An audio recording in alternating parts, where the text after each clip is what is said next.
बिस्मिल्लाहिर्रहमानिर्रहीम, अस्सलाम वालेकुम। आज 8 मई है और दिन है बुध का। बिल आखिर वो खबर आ गई है जिसके बारे में कल आपको बताया था कि मंगल की खबर बुध पर चली गई है और आज बुध है और आज वो खबर आ गई है। वो जो एक ख़दशा था कि कहीं आमिर फारूक साहब पीछे तो नहीं हट गए, जिस पे मैं ये भी आपको वीडियो में बता चुका था कि ऐसा नहीं होगा, फैसला हो चुका है। अब आमिर फारूक साहब का पीछे हटना मुमकिन नहीं है। तो बिल आखिर दो अहम मामलात पर बेंच बन गए हैं और ये पिछले 2 साल से रजीम चेंज जब से हुआ है उसके बाद से ये पाकिस्तान के लिए जो सबसे बड़ी 5 खबरें हैं उनमें से ये एक खबर है। और वैसे ये अपनी नौइयत का पाकिस्तान की 77 साला अदालती तारीख का पहला वाक़या है कि किसी भी जज का डाटा लीक करने पर, किसी भी जज के खिलाफ हुकूमत और हुकूमती इदारे, रियासती इदारों की जानिब से जजेस के खिलाफ कंपेन चलवाने पर, अपने मोरों के ज़रिए, मकरूह किरदारों के ज़रिए, नीच किरदारों के ज़रिए, गलीज़ किरदारों के ज़रिए, चाबी वाले खिलौनों के ज़रिए, बदबूदार किरदारों के ज़रिए ये कंपेन चलवाना रियासती इदारों और हुकूमत की तरफ से, इसके ऊपर जो तौहीन अदालत की कार्रवाई होने जा रही है, पाकिस्तान की 70 साल तारीख में नहीं हुआ। पाकिस्तान की अदालतें अल्लाह ताला के फजल करम से अपने पाँव पर खड़ी होना शुरू हो गई हैं।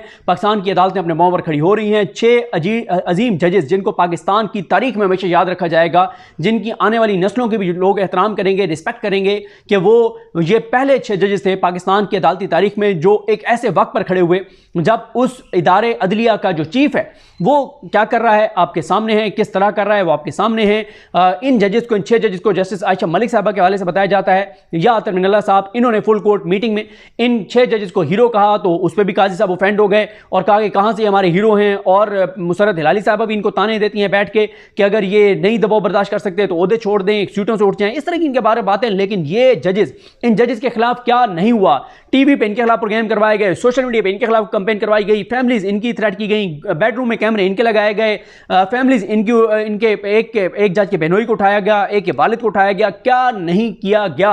लेकिन सलाम है इन 6 अजीम जजेस को जो बिल्कुल पीछे नहीं हटे और जो आगे बढ़ते चले जा रहे हैं। आइन और कानून ने जो उनको इख्तियारात दिए हैं। काजी फाइज ईसा साहब और मुसरत हिलाली साहब मुसलसल ये ताने देते रहे कि इनके पास इख्तियार है, हाई कोर्ट ने क्यों खुद नहीं कुछ किया। अब हाई कोर्ट वो करने जा रही है। 2 बेंच बन गए हैं। पहला बेंच जो है वो है मोहसिन अख्तर कैनी साहब के खिलाफ जो कुछ हुआ है उसमें जस्टिस आमिर फारूक साहब हैं, जस्टिस मियां गुल हसन औरंगजेब साहब हैं और जस्टिस अरबाब मोहम्मद ताहिर साहब हैं। और दूसरा जो बेंच है वो जस्टिस बाबर सत्तार साहब के मामले पर है, उसकी सरबराही जस्टिस मोहसिन अख्तर कैनी साहब, सीनियर प्यूनी जज जिन्होंने अगला चीफ जस्टिस बनना है। और वैसे तो अच्छा, आमिर फारूक साहब के पास इसके अलावा कोई ऑप्शन ही नहीं था। उसकी रीज़न ये है कि आमिर फारूक साहब जो हैं उनका मामला ये है कि 6 जजेस के जो खत है उसमें उनके ऊपर मिसकंडक्ट साबित हो चुका है। अगर आप आइन के मुताबिक बात करें, आप कानून के मुताबिक बात करें, आप असूल, ज़ाब्ते और कायदे के मुताबिक बात करें तो आमिर फारूक साहब 1 मिनट भी जज नहीं रह सकते, क्योंकि उनका मिसकंडक्ट साबित हो गया है कि जिस तरह से उन्होंने जो उनको बताया गया कि मातहत अदलिया में क्या हो रहा है, जजेस को कैसे थ्रेट किया जा रहा है, जिस तरह से जजेस को तब्दील किया गया, फाइनेंशियली जो करप्ट जजेस थे उनको लगाया गया, अच्छे जजेस को हटाया गया, जो अतार रब्बानी साहब के साथ हुआ, जो नसर मिनल्ला साहब के साथ हुआ, जिस तरह सेशन जजेस चेंज हुए, जो इन हाई कोर्ट के जजेस के साथ हुआ, जिस पर उन्होंने कहा कि साड़ी गल हो गई है, ऊपर गल हो गई है और अब नहीं होगा, ये सारी चीजें जो है वो मिसकंडक्ट में आती हैं और मिसकंडक्ट के तहत वो 1 मिनट भी जज नहीं रह सकते।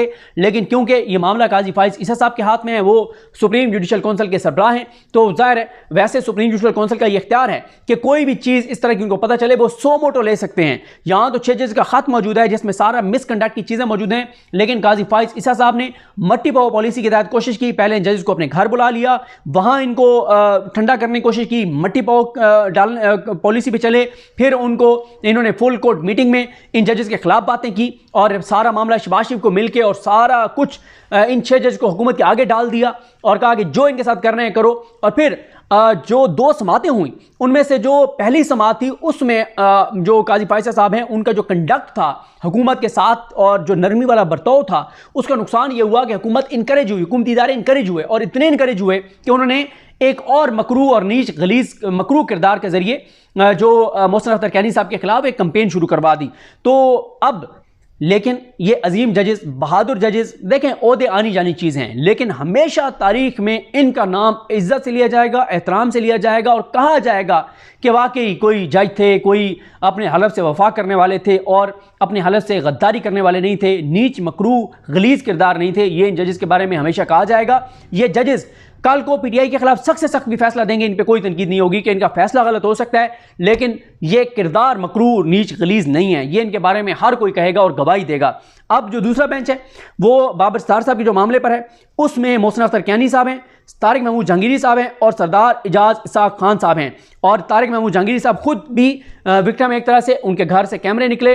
देखें, इसमें वाज़े तौर पे नज़र आ रहा है कि इसमें हुकूमती इदारों के खिलाफ कार्रवाई होगी। उसकी रीज़न ये है कि जो डाटा लीक हुआ है ख़ास तौर पे बाबर सत्तार साहब का, उनकी बेटी, उनके बच्चों का, वो सारा डाटा सरकारी डाटा था, सरकार का वो डाटा था। और अतर मिनल्ला साहब ने वाज़े तौर पर कहा था, जो सेकंड लास्ट हियरिंग थी सुप्रीम कोर्ट ऑफ पाकिस्तान में, कि ये डाटा जो है वो डाटा सरकारी इदारों के बगैर किसी के पास हो नहीं सकता। और ये भी आपको बताता चलूं कि अब इस सारे मामले पर जो बताया जा रहा है कि कल कॉल लिस्ट जारी होगी, बेंचेस बन गए हैं और ये पाकिस्तान की 77 साल अदालती तारीख में पहली मरतबा होने जा रहा है। और इसमें सरकारी इदारों को आकर बताना पड़ेगा कि उनके पास जो डाटा था, जो डाटा किसी को नहीं मिल सकता था, आम पाकिस्तानी शहरी उस डाटा को एक्सेस नहीं कर सकता, तो ये डाटा इन सोशल मीडिया के पास और इनके पास कैसे पहुंचा है। देखें, इसमें बात की जा रही है, मेरा नहीं ख्याल कि सोशल मीडिया पर अगर किसी ने सवाल किया है या इवन के तनकीद भी की है, उनका नहीं बनता उनके ऊपर। जब हम खुद ये बात कहते हैं कि हम आज़ादी इज़हार राय की भी बात करते हैं और सारी बात करते हैं, असल में जो कार्रवाई करनी चाहिए वो सरकारी इदारों के खिलाफ करनी चाहिए कि सरकारी इदारे जो हैं उन्होंने ये डाटा क्यों जो है वो लीक किया, कैसे लीक किया, इस चीज़ पर जो है वो कार्रवाई होनी चाहिए। ये अब बहुत बहुत बहुत इम्पॉर्टेंट है।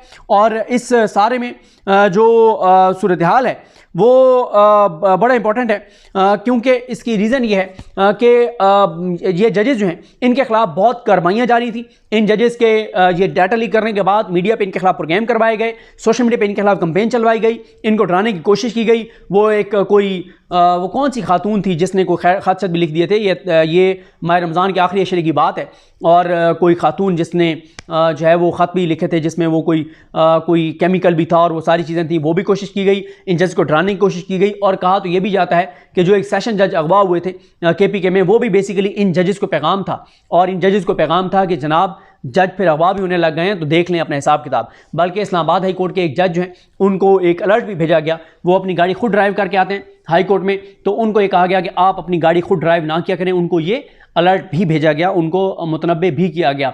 और कहा तो ये भी जाता है कि जो बहावल नगर का जो वाक़या है उसमें जो कूट लगाई गई थी पुलिस की, वो भी बेसिकली इन जजेस को पैगाम देना था कि भाई कोई भी किसी भी इदारे के अंदर जाके और वहाँ बैठे हुए लोगों को, सरकारी मुलाजमीन को कुट लगाना, लंबा डालना, फेंटा लगाना कोई मसला नहीं है। तो ये सारी चीज़ें इन्हीं जजेस के गिर्दी घूमती हैं कि इन जजेस के हवाले से ही। और फिर इन जजेस का आप देखें ना कि 25 मार्च को ये ख़त लिखते हैं और काजी फाइज ईसा साहब उसके बाद किस तरह से जो है वो डिले करते हैं और डिले करते रहते हैं और फिर जब शहबाज शरीफ के साथ मिलके वो जो खेल खेलना चाहते हैं, जब उसमें नाकाम होते हैं, फिर उनको सोमोटो लेना पड़ता है। और जब सोमोटो, ये भी कहानियाँ कभी बाहर आएंगी कि सोमोटो कैसे हुआ, वो तो लेना ही नहीं चाहते थे कि सोमोटो कैसे हुआ। फिर सोमोटो हो गया, सोमोटो हुआ, फिर उन्होंने जब बेंच बिठाया 3 अप्रैल को, अगली समाअत 30 अप्रैल की रख दी। आप अंदाज़ा लगाएं, मतलब इससे इंपॉर्टेंट कुछ चीज़ थी। ठीक है, आगे ईद थी, होना तो ये चाहिए था कि ईद के दिन सुप्रीम कोर्ट बैठती, छुट्टियां कैंसिल हो जाती, सुप्रीम कोर्ट ईद के दिन बैठ के केस सुनती, पूरी दुनिया में ये मैसेज आता कि पाकिस्तान की सुप्रीम कोर्ट जो है वो अपनी आज़ादी के लिए, अपने जजेस की इंटेग्रिटी के लिए, उनकी आज़ादी के लिए, गैर जानिबदारी के लिए पाकिस्तान की सुप्रीम कोर्ट ने मिसाल कायम कर दी। लेकिन मिसाल क्या कायम की कि उल्टा अपने जजेस के खिलाफ कंपेन चलवाई, उल्टा। और फिर आप देखेंगे लाहौरी ग्रुप है, लाहौरी ग्रुप जो है वो बाबर सत्तार साहब और अतर मिनल्ला साहब के खिलाफ कंपेन चलाई है। वो सारे का सारा लाहौरी ग्रुप काजी फाइज साहब की बतौर सोशल मीडिया काम करता है, बतौर सोशल मीडिया टीम काम करता है। और इल्ज़ाम तो ये भी लगता है कि वो जो लाहौरी ग्रुप है उनके एक किरदार की मुलाकात करवाई गई एक आला अदालती शख्सियत से। इल्ज़ाम तो ये भी लगता है कि उस ग्रुप का एक आला अदालती शख्सियत की एहलिया से भी राब्ता है, और ये सारे इल्ज़ामात लगते हैं, ये सारी बातचीत होती है। तो अब इस पर एक अगर कमीशन बनता, और ये भी सवाल उठाया गया कि बाबर सत्तार साहब के खिलाफ जो कंपेन चली है उस पर उस JIT ने क्यों कुछ नहीं किया जो काजी फाइज ईसा साहब के लिए नून लीग ने बनाई थी। यानी नून लीग के नज़दीक अदलिया की आज़ादी जस्टिस काजी फाइज ईसा हैं, अदलिया की गैर जानिबदारी जस्टिस काजी फाइज ईसा हैं, अदलिया की का सर्वाइवल काजी फाइज ईसा है। पाकिस्तान के निज़ाम के तसलसल के लिए मरकज़ी किरदार काजी फाइज ईसा साहब हैं और इसीलिए वो काजी फाइज साहब को एक्सटेंशन देना चाहते हैं। और लेकिन एक्सटेंशन का प्रोग्राम बढ़ चुका है, सादा अक्सियत उनकी बढ़ चुकी है और अब वो मामला 3 जून को जब लगेगा, डे टू डे चलेगा, तो इस तरह से अब वो चीज़ नहीं हो सकती। और क्योंकि इस पे पस पर्दा कुछ चीज़ें चल रही हैं कि अभी भी एक कोशिश और की जाएगी कि नून लीग की अक्सरियत जो है वो बरकरार रहे। वो मुमकिन तौर पर क्या क्या ऑप्शन हैं उन पर फिर किसी वीडियो में बात करेंगे। मुझे अपनी दुआ में याद रखें। अल्लाह करीम हम सब का हामी नासरो। अल्लाह हाफ़िज़।